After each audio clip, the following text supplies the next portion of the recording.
Hi guys, my name is Bernard Cruz and andito na naman tayo gumagawa ng panibagong video. So, bago ang lahat, ito pala yung my little office sa aking maliit na kwarto. Yan, mga gamit ko. Nakatakip yung power supply. Power supply yan, nakatakip lang. Hot air. Ayan, may Bluetooth speaker pa pagka naboboryong. Nakatugtog. Power schematic. Ayan. Mga tester ko. Tatlong gamit yung tester. Puro digital. Hindi ako gumagamit ng analog eh. Nasanay na kasi ako sa digital. Simulat sa pool nung nag-aaral ako mag cellphone technician, digital na talaga to.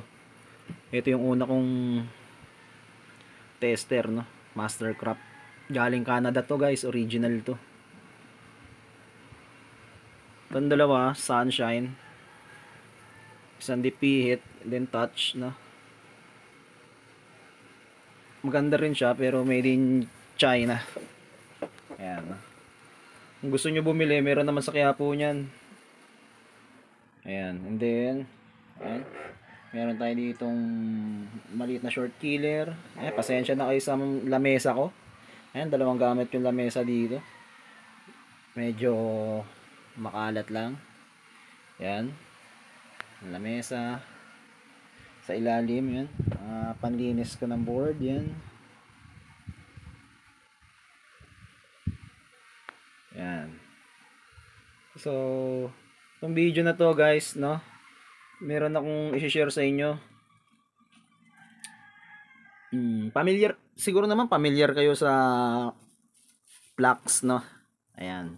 Mapabagong technician, mapamatagal, alam natin kung ano yung flux, no? Para saan ba yung flux? Ayan, no?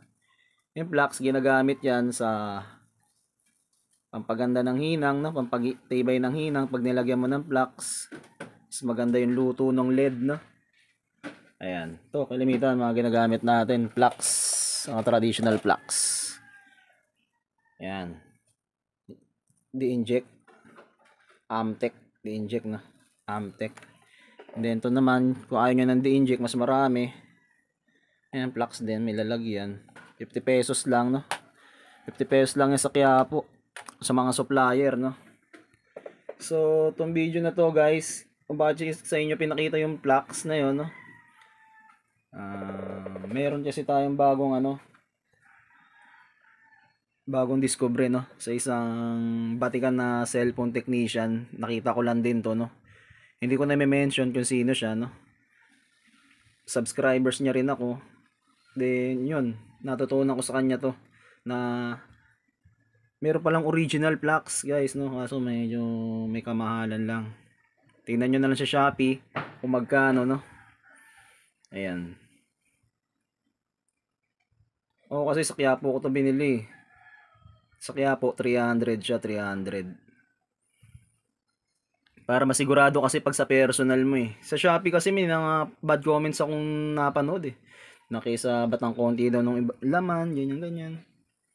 Ayan, so ako, rumekta ako sa mga supplier doon sa no? Quiapo. So ito siya guys, original flux. Ayan. Focus natin. Amtech. Flux type niya, NC 559 AMS. That number. And then volume niya 100 grams, no? Ayan. Made in USA. Ayan. Original flux. So, didemo ko sa inyo guys, no? Kung ano yung pinagkaiba nila ng dalawa. Ito kasing dilaw. Ito subok ko na pagka ina-hot air mo, no? Kapag nagtatanggal ka ng charging pin or naghihinang ka. Ayun, lalo na sa hot air, no? Kapag ginagamit natin siya sa pagtanggal ng IC, masyado siyang mausok. Yun ang napapansin ko. Hindi katulad nito. Hindi siya mausok guys, no? Talagang niluluto niya yung LED sa loob. Tsaka mas maganda yung bunot ng mga IC o charging pin, no, kung i-hot air natin. So, didemo ko sa inyo, no? Sige, simulan na natin. I-ready ko lang yung aking ginagamit pang video. Ayan.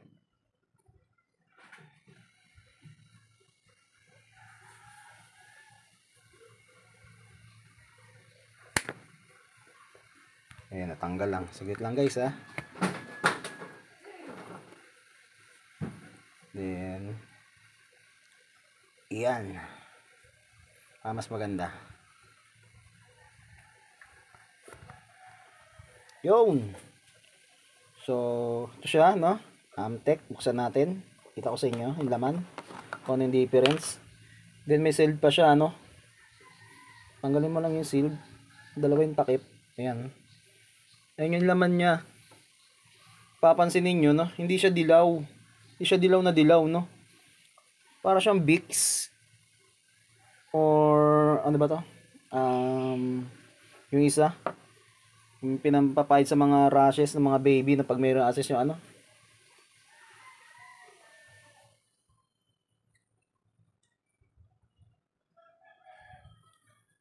Petroleum jelly, no? Para siyang petroleum jelly. Yung laman niya. Yan. So, subukan natin, no? Meron ako ditong motherboard, no? Pande-demo sa inyo.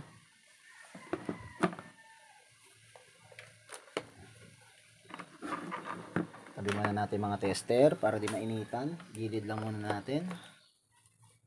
Yan. So, ito. May motherboard tayo. Subukan natin gamitin yung bago nating flux, no? Kung ano yung performance niya. Kuha tayo ng motherboard holder. Then lagay natin guys, no? Yan. So bubunot tayo ng isang ano. Subukan natin bumunot ng isang IC. Shorted naman na to guys, no? Tsaka sinaunang cellphone naman to, Nokia. Nokia na touchscreen, no? Hindi siya Android. Bago kasi mauso yung mga Android, no? May Nokia touchscreen muna, no? Bago paglabasan yung mga Android. Yan, Samsung Galaxy Y, no? Ito muna, Nokia touchscreen. So, testing natin. Ayan.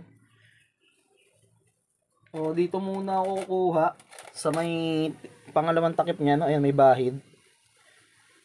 Para hindi naman masayang, no? Ayan, konti lang para magamit natin yung bahid. Ayan. Ayan, tama na siguro to. O, marami na. Marami na yan. Ayan. Lagay natin dito. Ang magandang bunutin. Ito na lang. Kita nyo naman siguro guys na ito. Itong IC na to. Subukan natin, no? Ayan. Ayan. Saksak natin yung hot air.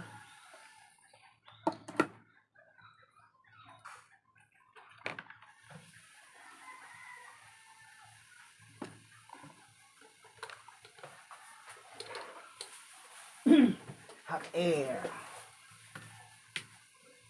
Set natin siya sa yung hangin niya number 5. And then yung init na Celsius 400. 400 Celsius.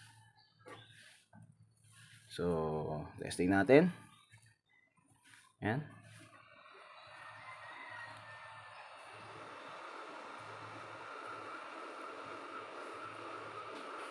Yun, parang tubig na lang siya, no? Bilis niyang malusaw. Ayan.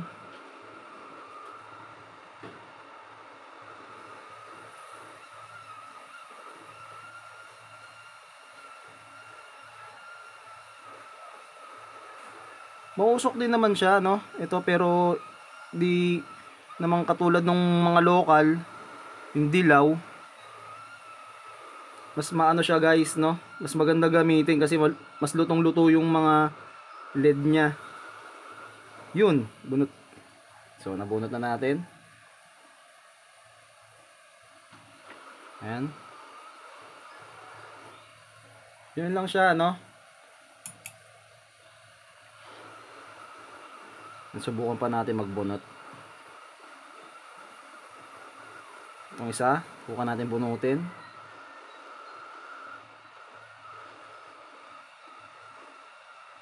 Mas mausok pa rin yung ano, yung dilaw.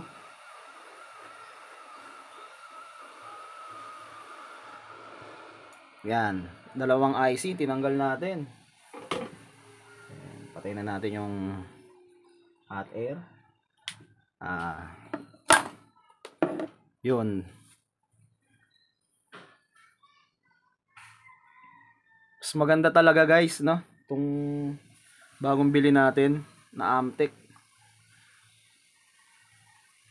Yan. Masasabi ko, talagang mas maganda nga siya gamitin kaysa sa mga local. Napaka-smooth ng bunot. Ayan, no? Papansin nyo guys, binunot yung dalawang IC.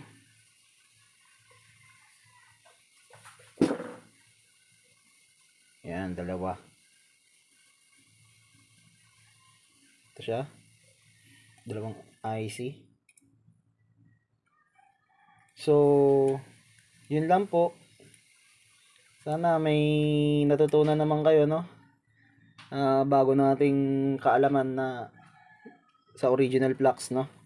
So, kung bago kayo guys sa aking YouTube channel, paki-like naman po yung aking video. And wag nyo rin po kalimutan mag-subscribe para sa susunod pa po na mga video ko ay updated po kayo, no? So, maraming salamat po. Ingat!